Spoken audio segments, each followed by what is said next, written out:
বাজার কমিটির তো দুর্নীতি করলে বাজার কমিটি অনেক সময় সিস্টেম থাকে, তাকে শোকজ করতে ইচ্ছেন।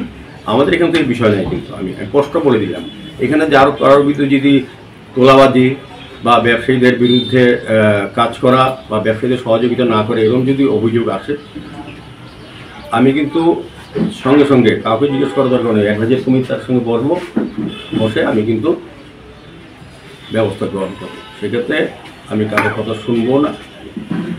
অ্যাডভাইজারি কমিটি যারা তারা নিরপেক্ষভাবে খোঁজ নেবেন, আমাকে রিপোর্ট করলে বা সেই ব্যবস্থা গ্রহণ করা হবে বলে যে এখানে ওকে ব্যবসা করার সুযোগ দেওয়া হবে, এইভাবে যাতে না যায়, তবে তারই অমঙ্গল হবে।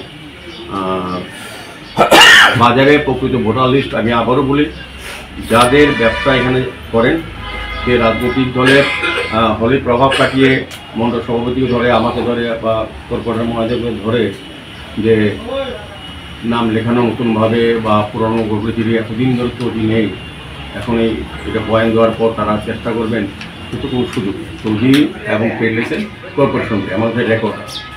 আর এর ভিত্তিও বাজার, আমাদের এই বাজারের জন্য প্রায় 17 কোটি টাকার ডিপিআর রেডি হচ্ছে।